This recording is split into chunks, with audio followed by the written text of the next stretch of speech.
Well, hello there. I'm Stephanie Scheller, and today we are going to be breaking down how do you generate more word of mouth referrals. Now, this webinar is actually really fantastic, whether you are currently generating word of mouth referrals and you would like to get more, or if you are getting your business off the ground and you're going, I would really like to get some word of mouth referrals going. I would love to get referral going. Everyone loves referrals. I mean, referrals are fantastic because they're much easier to close than a cold lead, right? So we all love referrals.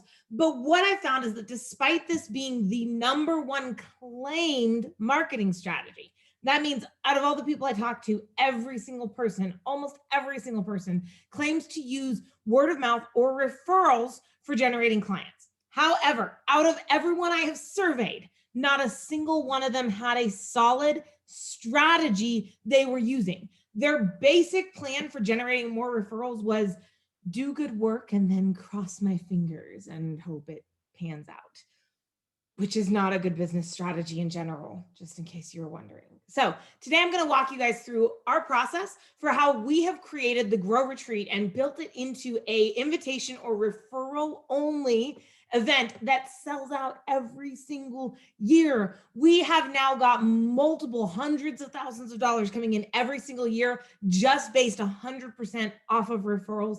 And man, we're just getting started with this thing. So let's break it down. First things first, we have to talk about if you want to establish and you really want to get more referrals, we got to get some research going in. There's two things to research, what and who. So let's talk through this.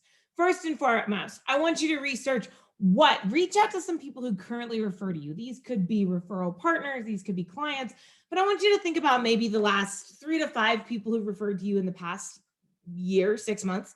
And I want you to reach out to them and I just want you to ask them, hey, real quick, what do you say? These two questions, right? What do you say when you refer someone to me? And 2, what exactly indicates or how do you know when it's time to refer someone to me? Now you're looking for a couple of pieces of information here, obviously, because you're asking 2 questions, right? I know sometimes I kill myself. Okay, so you're looking for 2 pieces of information. 1, when you're looking for what do you say when you refer someone to me, you're looking to find out what is the verbiage that they use, because you want to take this verbiage, you want to put it onto the flyers, the handouts, the cards that you then provide to these referral partners to make it easier for them to refer you out. So you're looking for trends. What's the consistent verbiage that people are using to refer you? 2, you're looking for what exactly indicates when it's time to refer to me. What is it when you're talking to someone that makes you go, they need to talk to this person, to you, right? What exactly, because this is where you can start to determine whether or not your brand is on point. This is where you can start to determine whether or not you may need to adjust. Like you may be finding out, oh, hey, they're all looking for these core pieces, right? They're looking for this when they hear this and this and this. I wasn't building my marketing to appeal to that person, right? Again, that's the other verbiage in the other language. The reason we have to start here, by the way, is because, excuse me, is because you need to support. If you want to create a really strong word of mouth campaign, you need to provide support. You need to provide marketing assets, either email copy or graphics, flyers, handouts, cards. You need to support your providers, your referral partners. And this is the best way to make sure that what you give them aligns with what they are needing, makes their job easier. The easier you make it for them, the more referrals come in for you. So this will give you an idea. The whole point of asking these questions, right? Looking into what is you're looking for verbiage to use. You may find out, hey, my brand, I'm trying to portray this, but they're not picking that up. You may have to do some education on them. And so then you provide them with maybe a flyer and say, by the way, we also do this. Or when you hear someone who needs X, don't forget, you can also refer us for that as well. So it'll open some opportunity for education for the current referral partners that you have. And yes, I know, gasp. This means you're going to have to call people or at least send them emails to get that feedback back.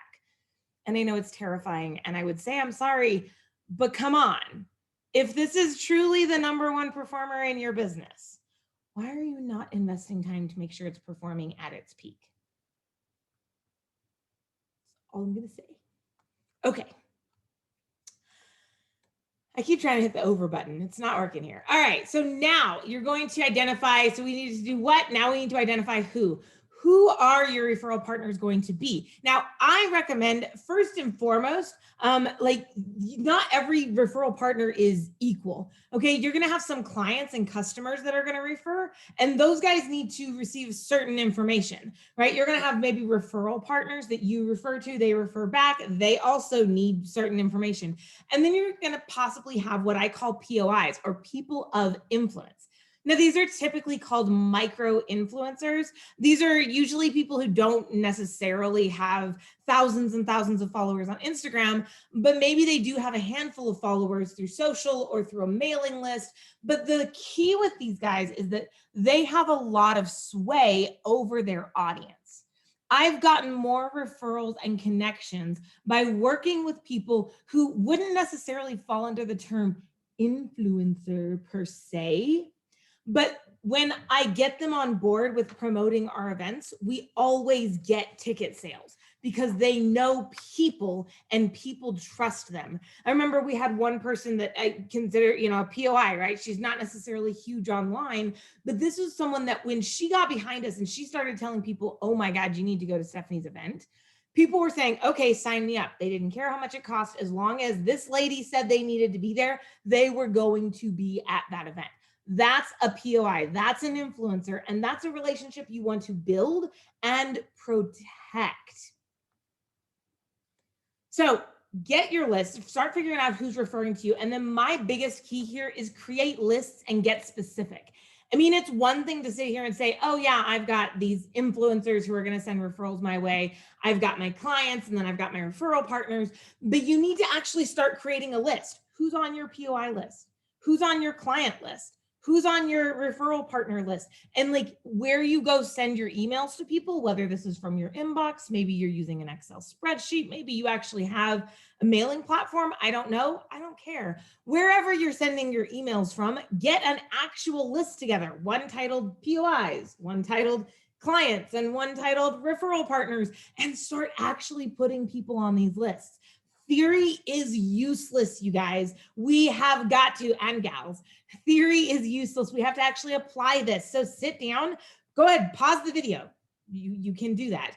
And just grab a piece of paper and pencil at the very least and start putting together 5 names on each list. Okay, I'm gonna walk you through what to do with them in a minute, but start getting a list pulled together.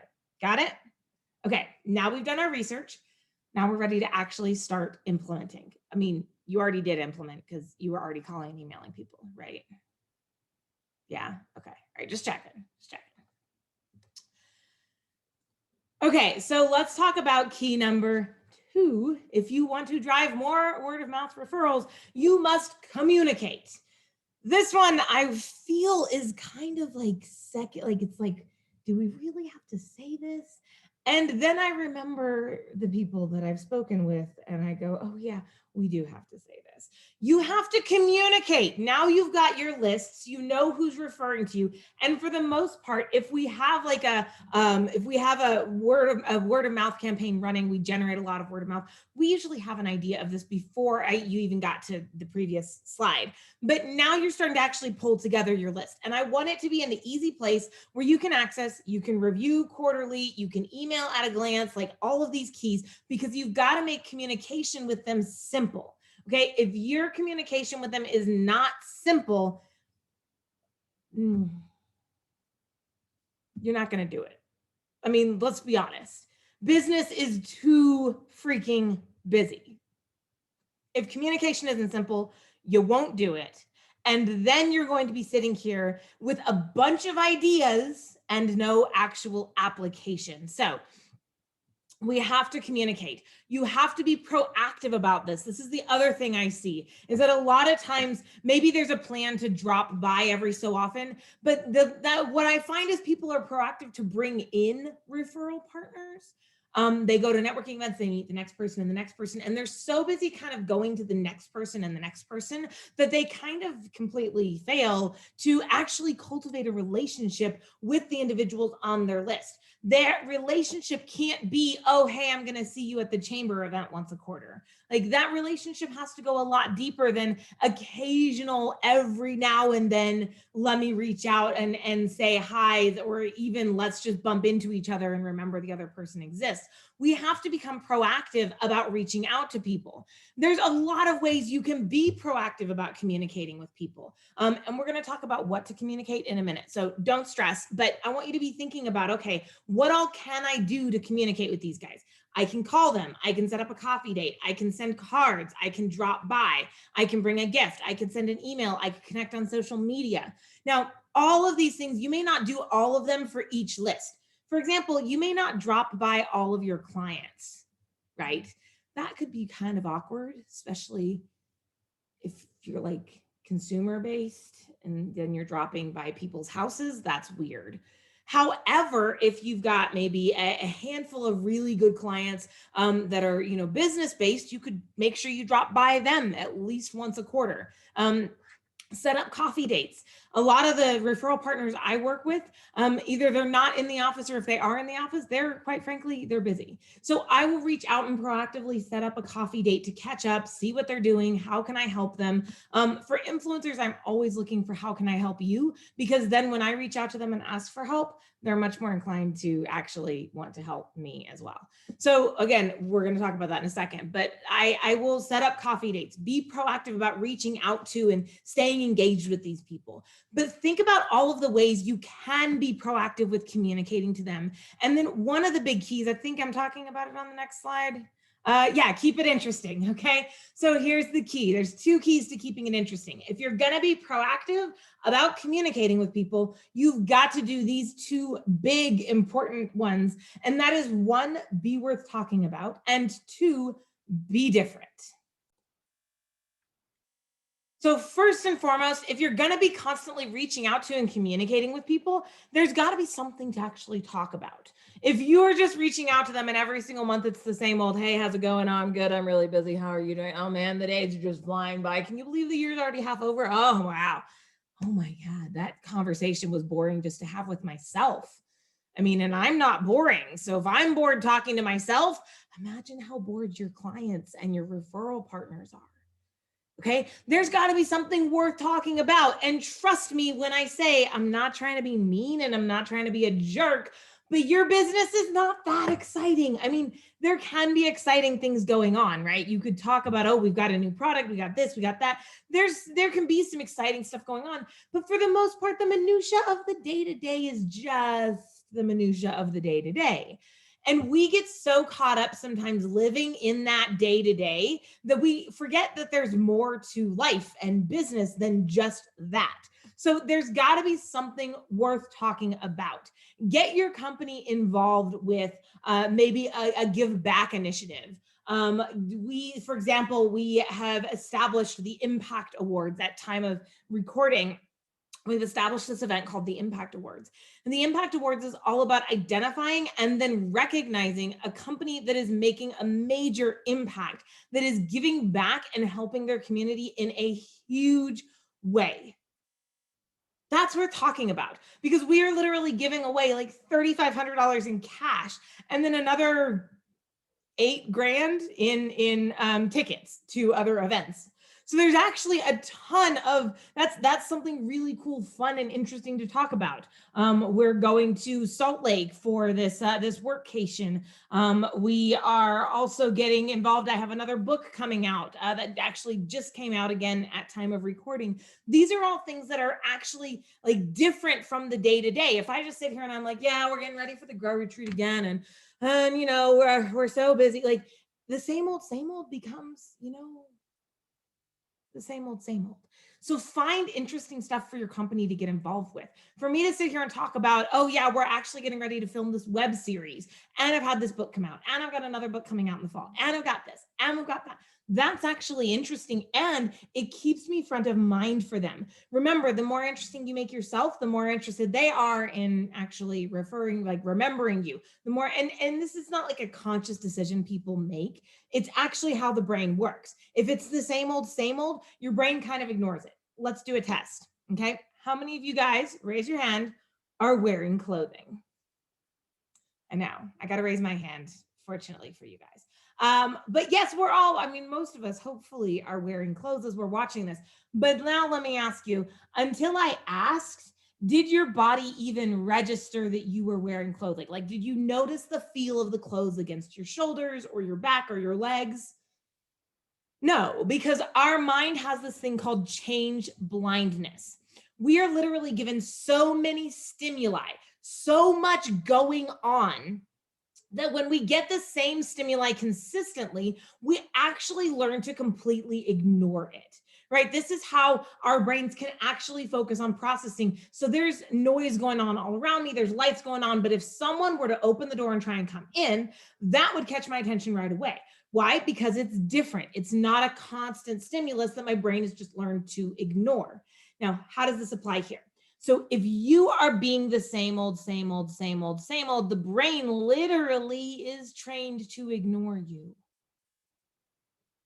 Like, how much does that suck? Right? You're just doing same old, and your prospect, your referral partner doesn't even remember talking to you. Why? Because it was the same as everybody else. So do yourself a huge favor here, huge favor, and make something interesting happen. Publish a book, speak at a big event, get featured on TV or Forbes or an online site, partner with a nonprofit, do something different from the day-to-day minutia and grind of it all for the sake of your referrals. Number two in this whole keep it interesting concept is be different. So for the same reason I just talked about, the whole concept of change blindness, it's really important you're not constantly reaching out to your referral partners the same way. Because again, they start to literally stop seeing you. If you're sending them an email every single month, right? Have you ever had that happen? You're sending someone an email every month and then you talk with them and you're like, oh, I sent you an email on that. And they're like, no, you didn't. And you're like, yes, I did. And they're like, no, yes. And you have this whole conversation and then they look it up and they're like, oh, look, you did. And you're like, I know I did. They didn't even see it come in. They didn't even see it come in.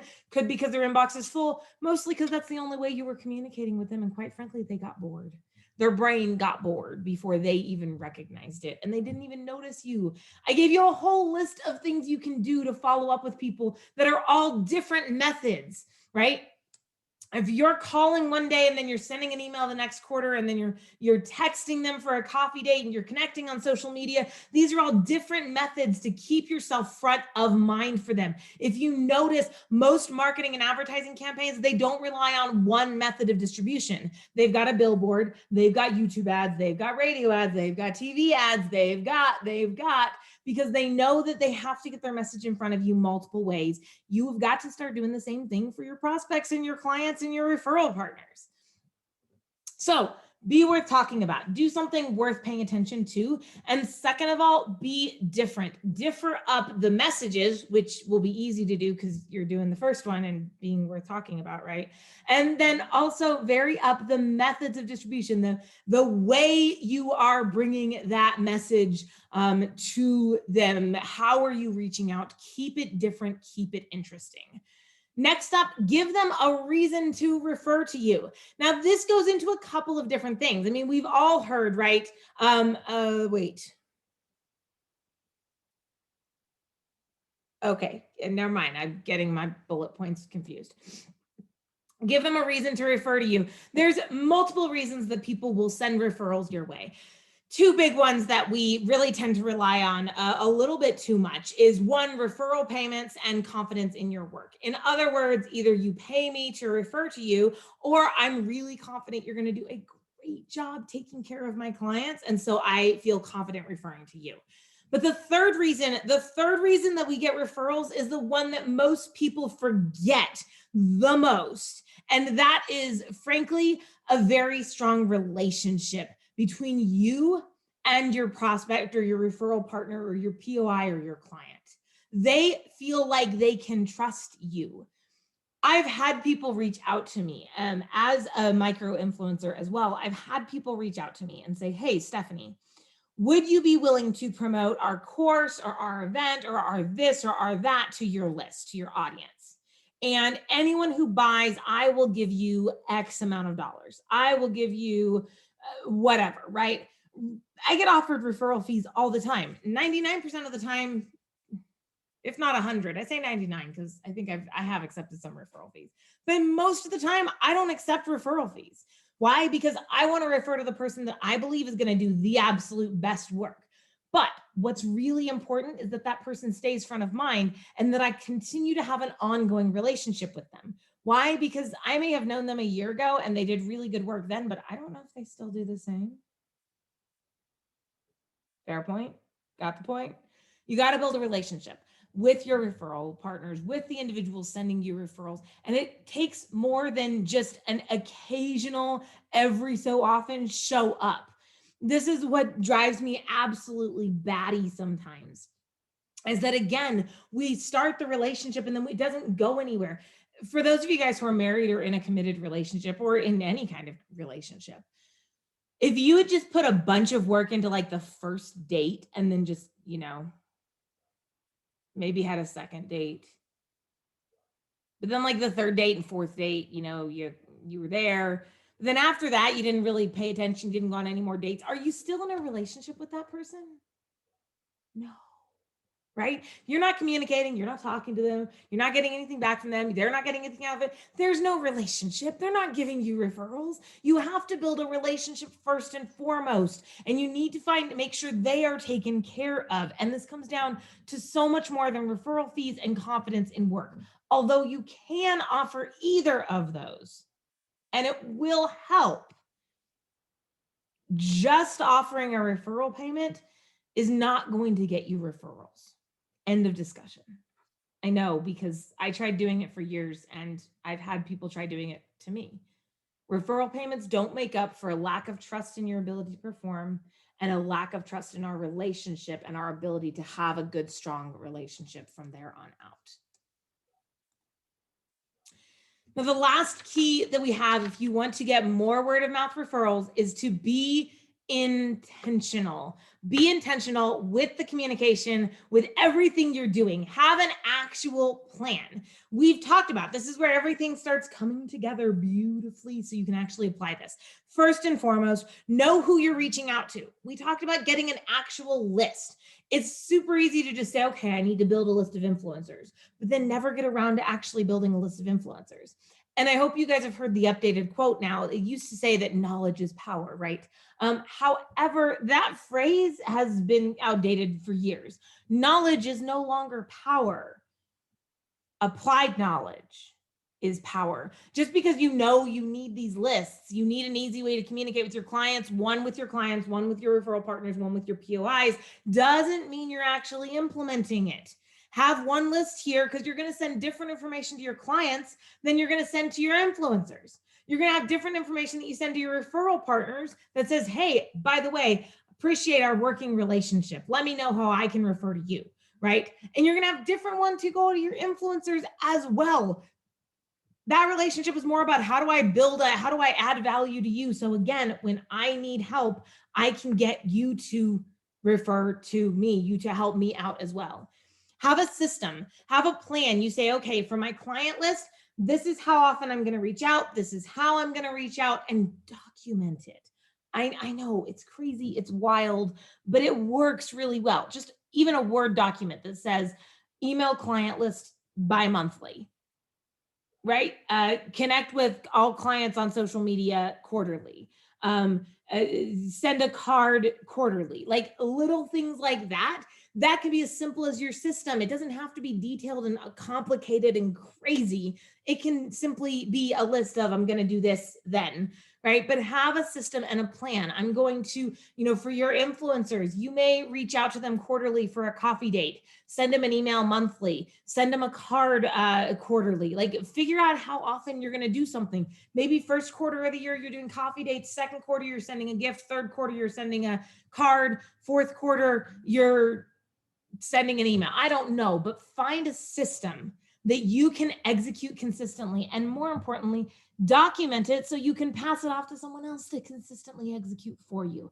Because as the business owner, it is not our job to do all of the work in the business. And I know 3 years ago, Steph just had a heart attack. She just freaked out. It took me a while to figure out that it's not my job to do everything in the business. I can have my team do stuff as long as I've documented it thoroughly. And third, make sure you're providing time-based incentives to refer. Make sure you are providing time-based incentives to refer. This is really important. Give them a, hey, for this month, I'm trying to generate this many referrals. Can you please do me a favor and see if you can come up with anyone you can connect me with?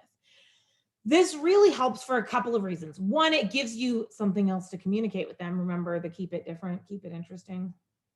I know. You could do a contest where you say, hey, everyone who sends a referral our way gets entered to win a $500 Visa gift card. Make it something sweet, like really get these guys engaged and excited to refer to you. But do some variety of a time-based incentive. The other reason this matters so much is it starts to create a habit. If you're doing a contest every single year or every other, every 6 months or so, right? They get into the habit of looking for referrals for you, and they will continue that habit after the contest is gone, as long as you are consistent with staying in touch with them. Now, your time-based incentive could be, for us, we have a really great time-based incentive every year leading up to the actual event, like October, November, December. We're reaching out to everyone going, hey, if you know of anybody, now is the time to connect them to us. Now, here's the crazy thing. I would venture to say probably 65, 70% of the people that we connect with in October, November, December that are referrals don't end up attending that year's Grow Retreat. They end up coming to the one afterwards because they need time to plan it into their calendar. That's fine. I still got the connection. I still got the referral. And it was a great time-based incentive that, because I've communicated all year long, my referral partners are more than happy to support me with making come true. I want to wrap up with a concept that I've started talking about more and more. And some of you guys may know, some of you guys may not. But I started learning to play the violin. I actually started learning to play the violin in high school. And then last year, in 2019, I started to get lessons, like actually start to take it seriously. I wanted to learn how to really, truly play the violin. And when I started at that point, it was, the violin's widely regarded as one of the most challenging instruments to play, period, end of story. But what was really interesting to me was how often I would wrap up playing. And as I'm putting the violin back in the case, I would have these visions float across my eyes of what it would look like to smash the violin, because it was frustrating. I was learning so many different aspects of the violin all at once and trying to keep track of, where does the right hand go? Where do the fingers go? Where does the elbow go? Because the left elbow, right? That actually changes what string you're on for the violin. Okay, what about my hand? I've got to make sure that this pinky, this finger, all these fingers are in the right place, and my wrist is flexing, and where's my elbow in it? Do I have enough pressure on the strings so this doesn't sound like a dying freaking cat?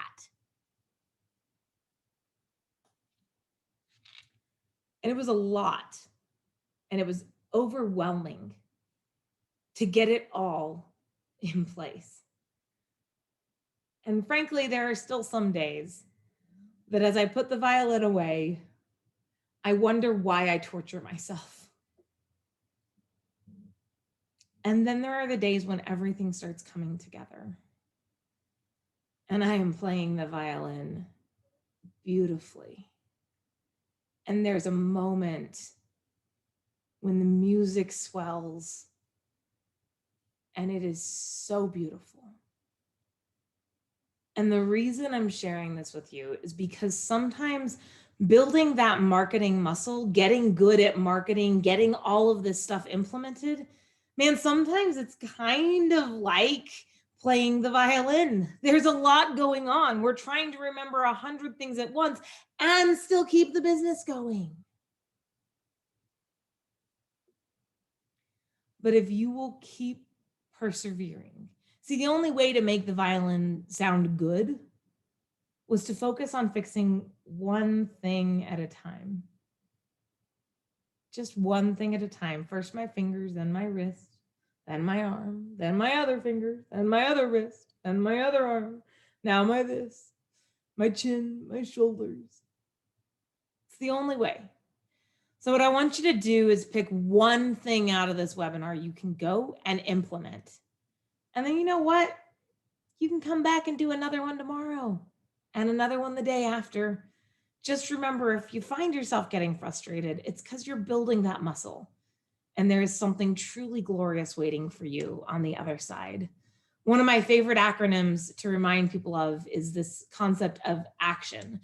Action simply stands for achieving considerable traction in objective nailing. Because when we take action with what we've learned, we learn stuff, we apply it, we take action, we achieve traction towards achieving our goals or our objectives for our business, for our life. So do yourself a favor and take some action today. You've got this. If you need more resources, we are here for you. We have tons of information on all of my philosophies regarding marketing, psychology of marketing, and the differences between the campaigns that worked and the campaigns that didn't so much work across hundreds of marketing campaigns that I worked on in my career, all available for you at thestephaniescheller.com/marketing. That's right, the, like the one and only, stephaniescheller.com/marketing. Check it out.